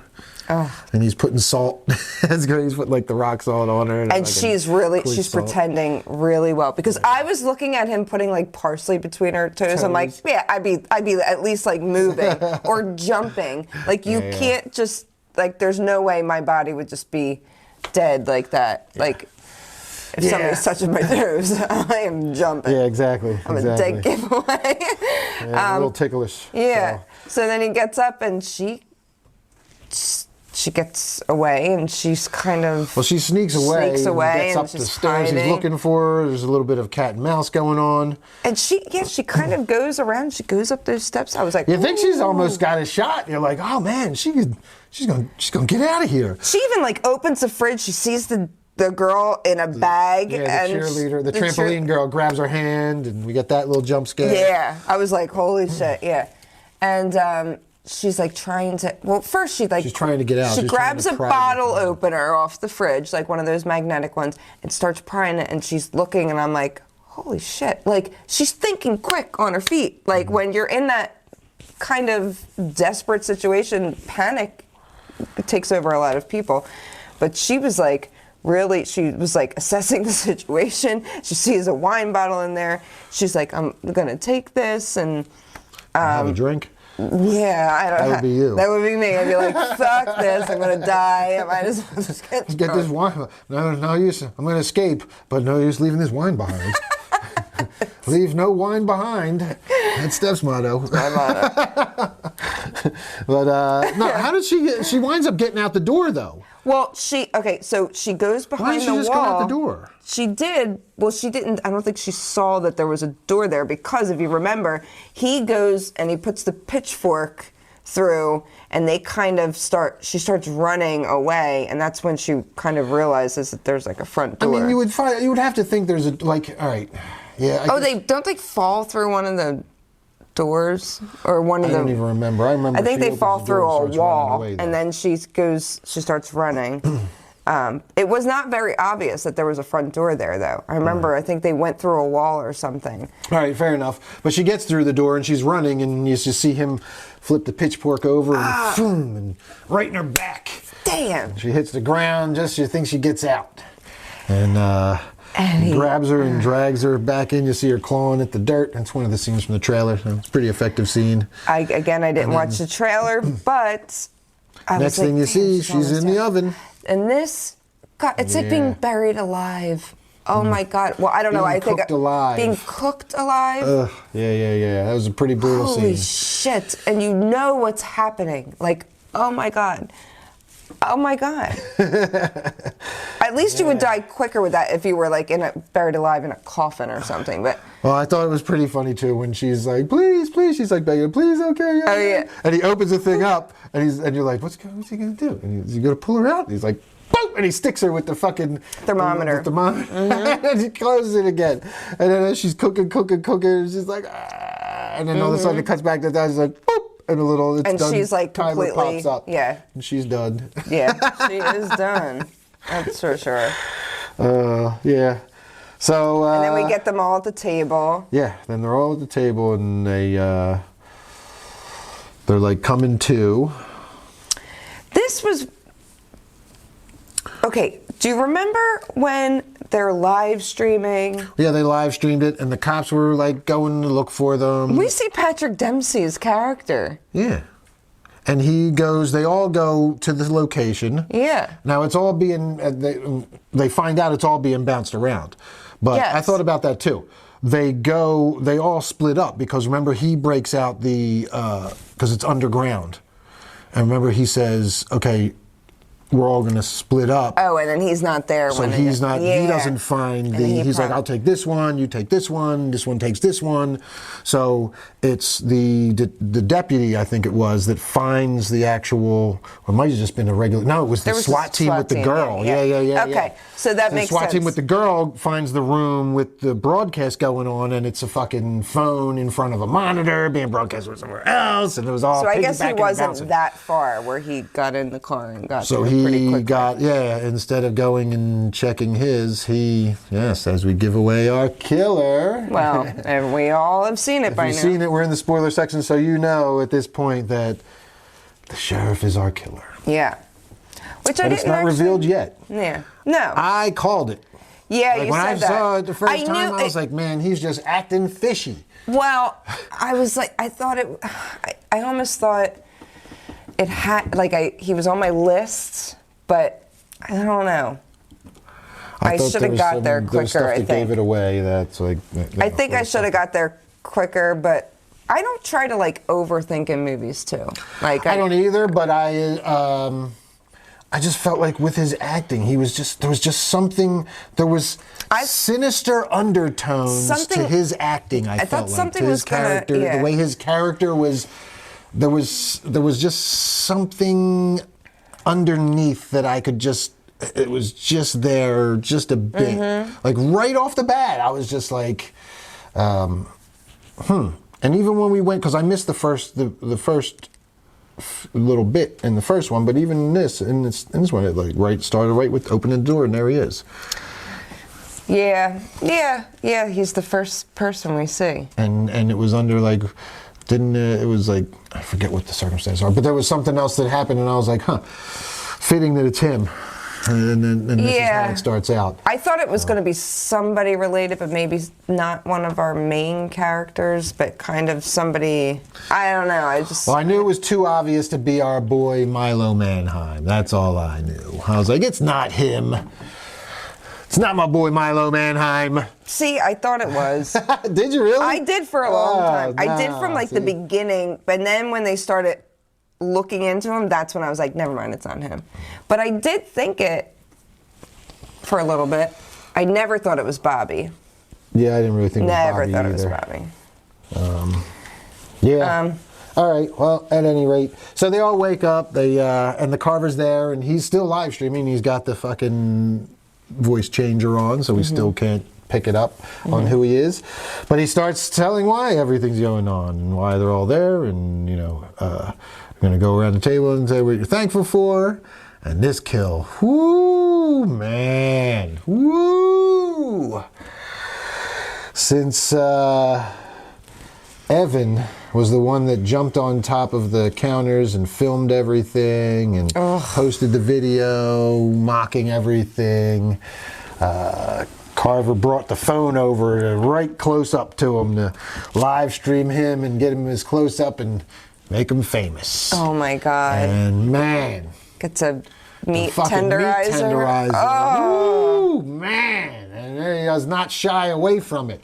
That shit looked real as fuck. I gotta be honest, It looked fucking good. I covered my eyes. Did you cover him? I had to. I knew it was coming. I had to. There was 2 hits on that shit, I was like too. this. The first one, boom, you see like an saw that overhead. one, yeah. And the overhead, and you see the head crack like a fucking egg. That's and the one just I watched, and then I had to And then it squeeze my cut eyes. to like a side view and showed like an instant replay almost, like real fast of the impact again, and you see like his face expression is just like and just like boom, I can't wait to get this like streaming so I can like watch it frame by frame and just see. Oh my God, you're so weird. I want to see how they did it, man. That was Gross. awesome. I'm never it looked watching. so good.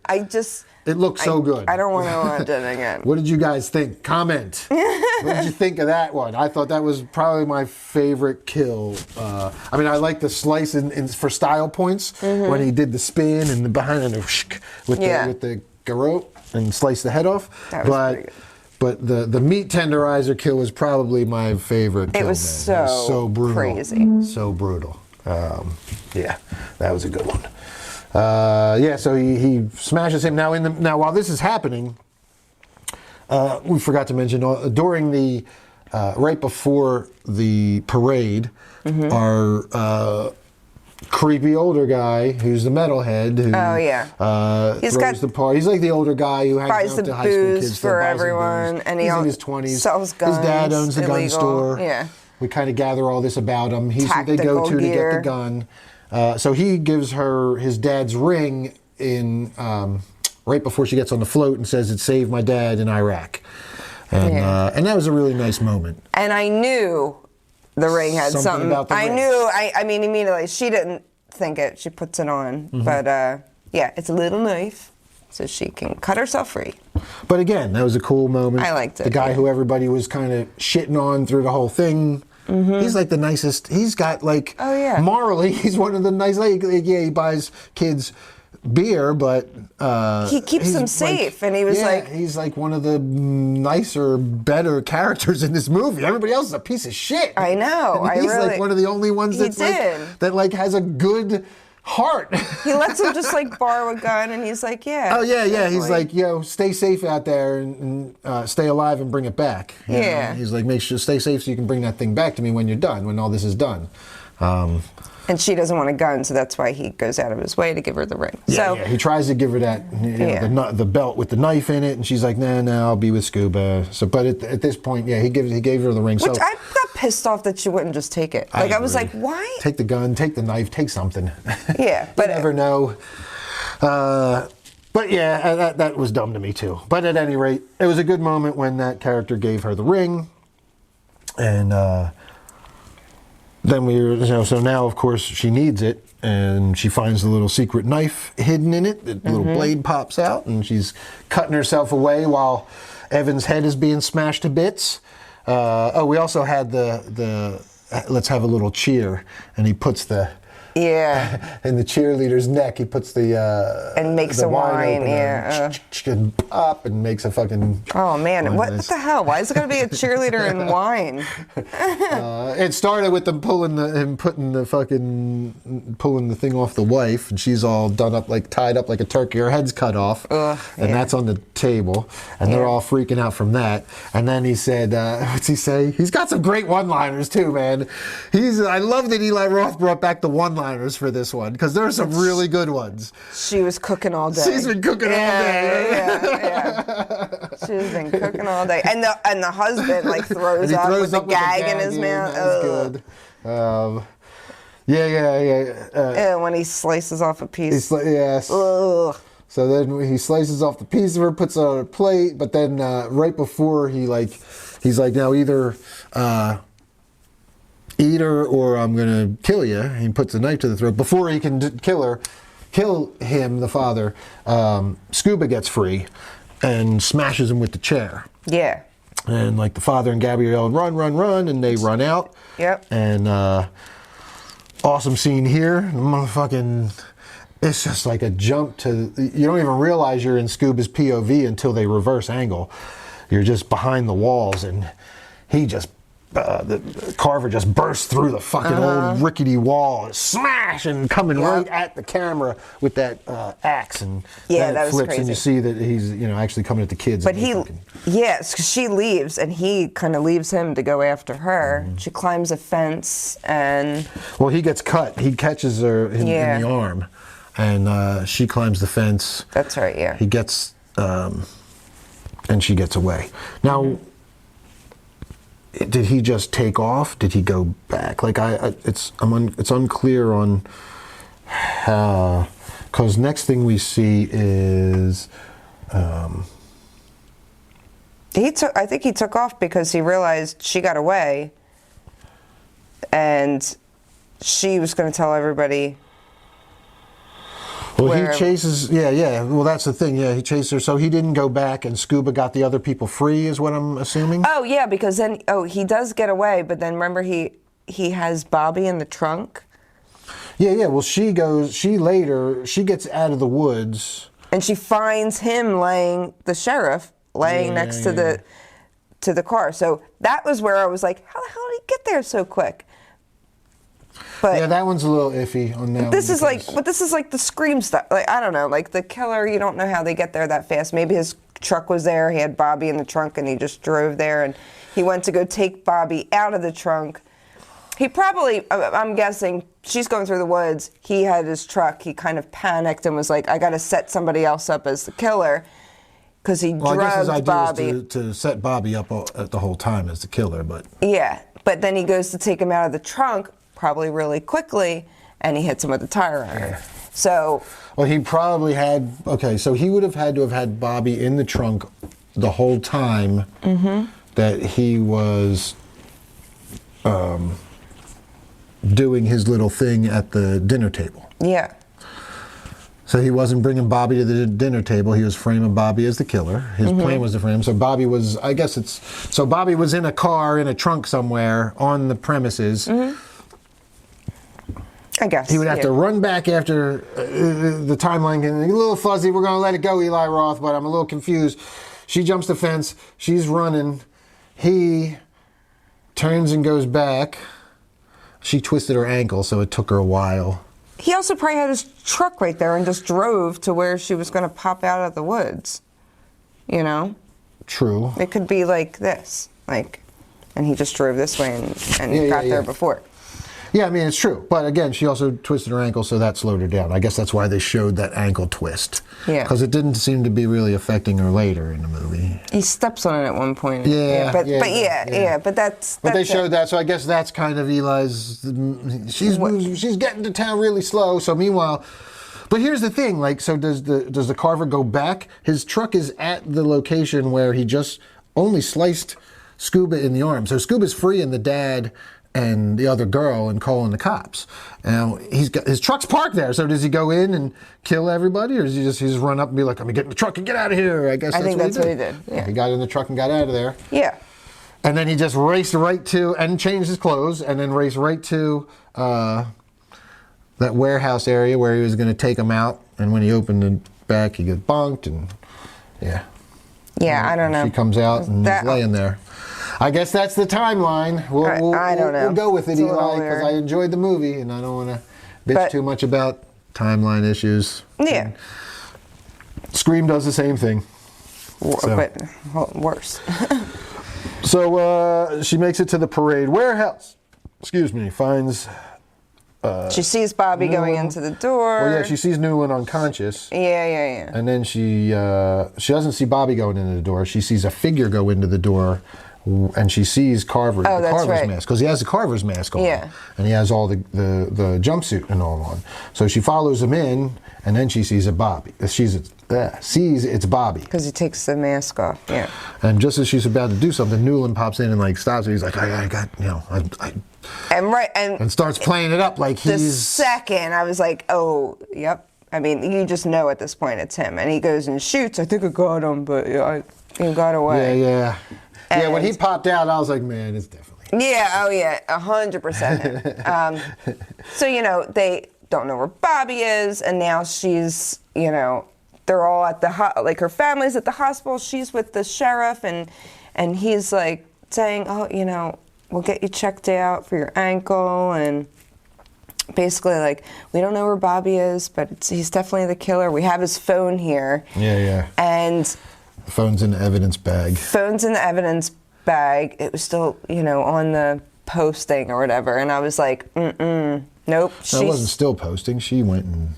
No, he said when we found his phone, he was in the middle of posting or something. He said something like that, where the live stream was on it, or something along that line. So we know it was definitely him, and that's Bobby's phone. He made it so... Yeah. Oh, yeah. It was too obvious that it all to Bobby, but... Yeah, so she looks at it... Well, it's when we get to this scene, you got to say, it opens with her picking brambles off of her leg. Yeah. From her being chased, and that was a quick shot too. We saw that stuff being kicked while he was chasing her in that scene. So now when Patrick Dempsey stands up to walk out of the room, or no, he comes back in the room because she says, "I need a minute before we go to the hospital," and then he comes back in the room, and that's when she notices the brambles on his feet and ankles. But she had already grabbed that phone. I think she wanted to just... I was thinking maybe she grabbed that... She already had his phone in her hand and probably went on to see if it was live streaming or like to curiosity, or she's already thinking maybe it was him. I don't know, but she doesn't actually know until he comes back into the room. Yeah. But she also spends a minute there saying, I'm sick, I don't feel good, or something like that. And he was turned away, like she realized, and then he kind of stopped, so she could have been She could have been doing it then, yeah. And then he looks down and realizes, which is, that's all kind of iffy too. I realized that he would have to be wearing that stuff to make the changes as quick as he did, but, I mean... He does say it's like the little mistakes and stuff like that, but here's the thing, like if you're... He put that into her head too. I'm like, man, she would have never even noticed if you didn't... If you're a cop and you know how all this stuff operates and you know, like, wouldn't your... I don't think that you would wear the same boots that you wear as a cop. Well, he was panicking. This is why he was panicking. You're making a mistake. He made a mistake. I get it. But he would have... See, I think he would have been... He was in this clothes first. So I feel like was the mistake he left on his pilgrim boots?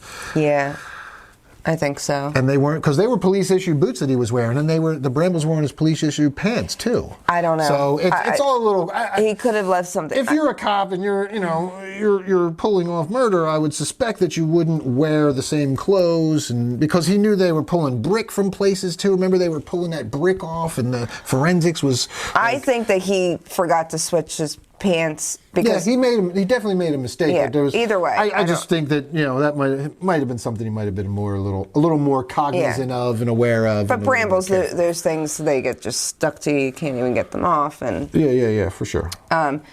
But in this moment... especially when, like, footprints can have been analyzed at the scene of crimes and stuff like that. But he's in charge of everything, so he's not going to let you find those. I know, I get it. That's how, he knows exactly what he was doing. And he starts to put on the gloves, and I called this before, when she's like...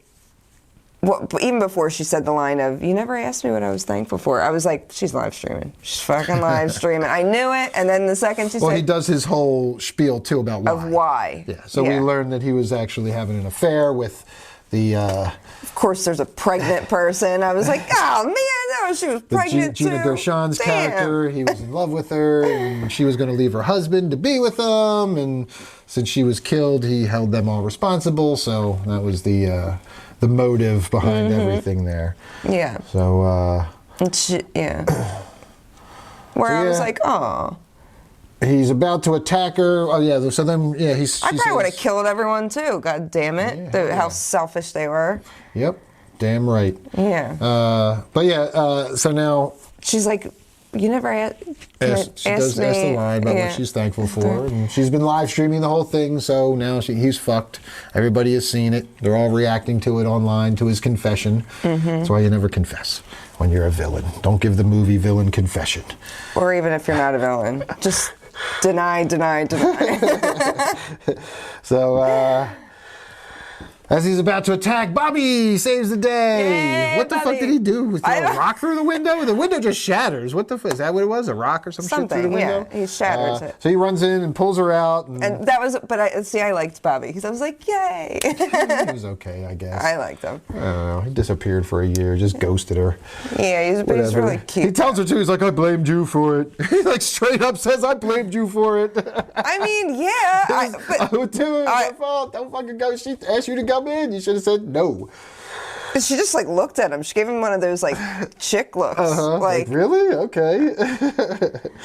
All right. So anyway, they find Bobby's truck. Of course, her door's blocked, so she's got to jump in the back. And Carver comes up, and he's got the axe, and she pulls. There's a musket in the back of the truck, conveniently enough, and she blocks the axe with the musket. And as the truck pulls out, he falls. And but what happens? He grabs the propane tank too to fill up the turkey. To fill up the giant turkey, which was awesome. Yeah. But then as the truck's driving away, the tow line is there, the cable, and quickly Patrick Dempsey grabs the cable. This takes some balls too. I know. Yanks I thought the fucking, same your arm is thing. coming out. I'm like, this motherfucker got some balls. Grabbing his fucking got nothing else steel to lose cable. at this point. And he fucking wraps it around the thing and locks it. And so the truck is stopped. And they're just like, go, go. And he's pulling and fucking thing's inflating. And he comes walking down. He's like dragging the axe along the steel cool. cable. It was It a was a good little scene. shot. Yeah. A good fucking, that was cool. But then he gets to her and he fucking swings the thing, and she's got the fucking the musket, which earlier she said she almost blew up her hand once. yeah, That's why they she did didn't the want whole a info gun. dump. Yeah. She didn't want to use a gun because my dad told me how to use a musket once, and I almost blew up my hand. So now she knows. I even know how to load it and fire it. So. But all of the little musket bullets or balls all fall. So she takes her dead mom's bracelet. Oh, thanks, Mom. Bloop, bloop, bloop, bloop.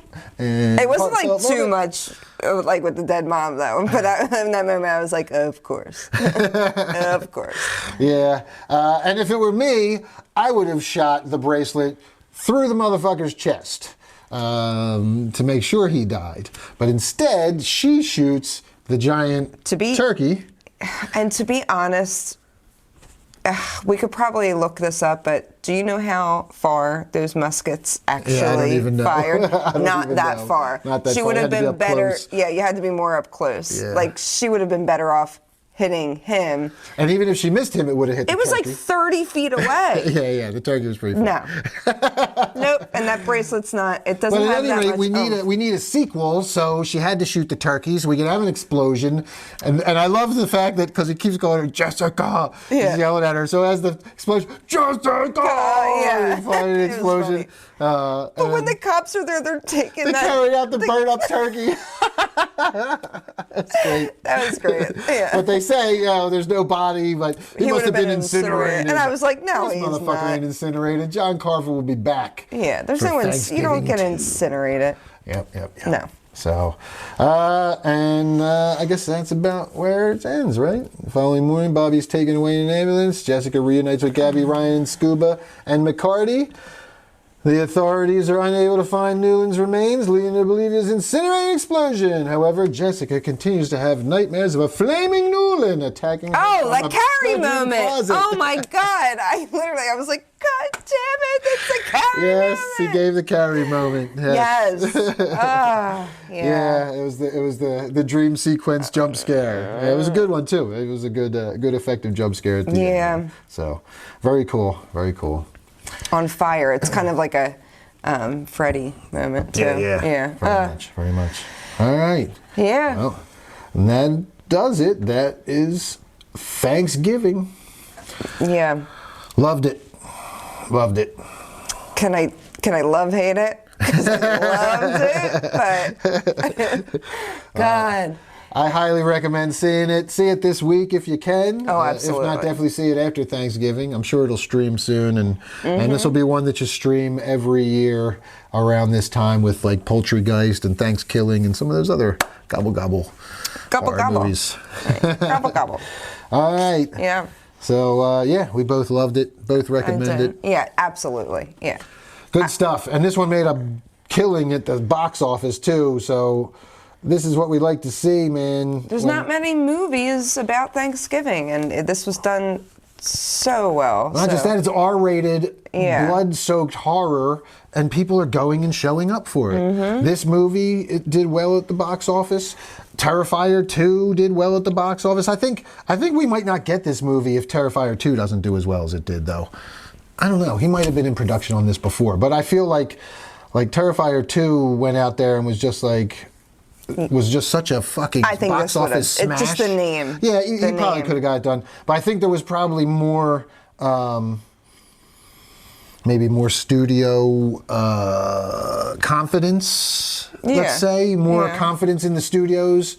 The studio that put this out, they probably backed it a little better after seeing what Terrifier 2 did, and now this one does well, and now hopefully more studios see this one does well, and they're like, oh shit, R-rated horror is coming back. Yeah. People like blood and R-rated horror, and they're Yes, actually they do. going to the theater to see it, and I just did a quick review, no spoiler review on the Christmas movie It's a Wonderful Knife, and it's another example. They made $1 million in their first weekend, and they're in such a small amount of theaters. And it was made for such a small budget that by the time it gets to streaming, they're gonna make a killing with video on demand, because it was made for so already making their money back. Yeah, you could make horror movies for reasonable budgets, and then when they go to the theaters, this is box office. They're still making.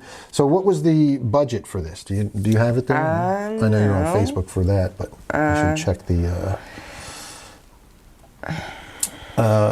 So it was projected to gross 12 to 15 million. It made 3.8 on its first day, including 1 million on Thursday night views. Went on to debut to 10.4 million, finishing 4th at the box office. Here. Worldwide total of 12.7 million. I have 13. Okay. Well, that's now. This was opening weekend. Where's budget, though? Where's their budget? It doesn't say. It doesn't say their budget? No, it didn't give it. I'm curious what their budget is. Yeah. Because that's the real, Yeah, you like to see if a movie can make most of its budget back in that opening weekend box office, then it's a success. I'm curious as to what this was, because... Yeah, it wasn't listed, so I'm not sure. Yeah, Rotten Tomatoes likes it. I know it's getting high scores and good reviews from people. I know our friends liked it. Let's read some Facebook comments. Steph Infection, do your thing. Okay. Well, Aaron Barnes Maltese said, sauerkraut and the mashed potatoes always, because we always get a little comedy from that one. Vlad Acula said, Eli Roth has toned down his edgelord tendencies, and I think it's a good thing. Do you agree? Yeah, I mean, I don't know. He's still pushing the envelope, though. Yeah, that close-ups and some of these kills, man. I totally... He's still pushing the envelope. Yep. Johnny Thunder said, I had fun. Ellen Chaos Force said, I'm actually going to see that at 7. I did see a bunch of our friends posting that they were seeing it at 7 o'clock. Yep. We were at the 4:30. Les Price said, peeped it early last week. It was dope. Enjoy. We agree.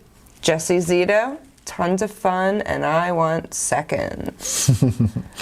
I went back for seconds today, Jesse. Yes. First on Thursday last week. Yeah, you said that exact same thing.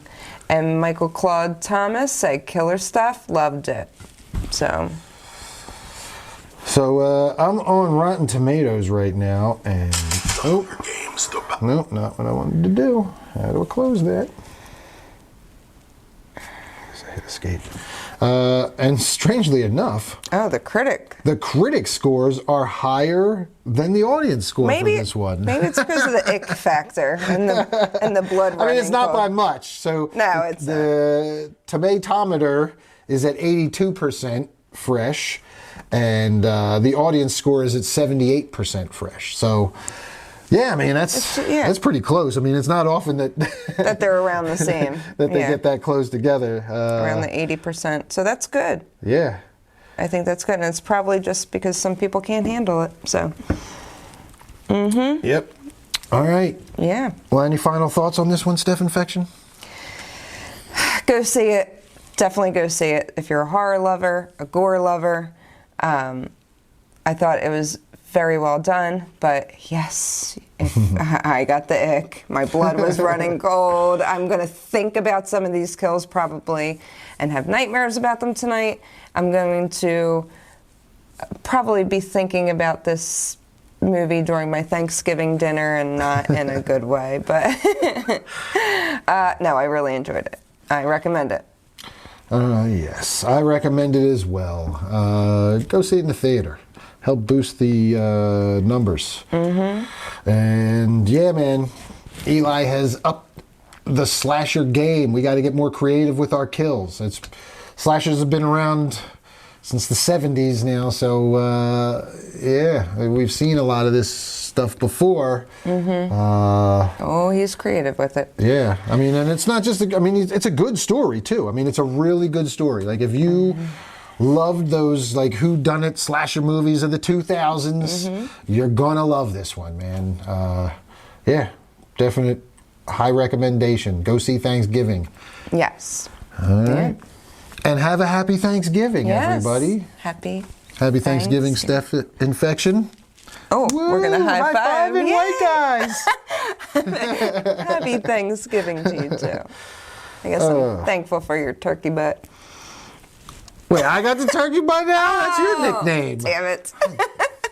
Trying to give me her nickname. All right, Boo Believers. That's going to do it for this episode. Go see Thanksgiving. Have a happy Thanksgiving. And see you next week. Stay spooky. Bye, Scream Hearts.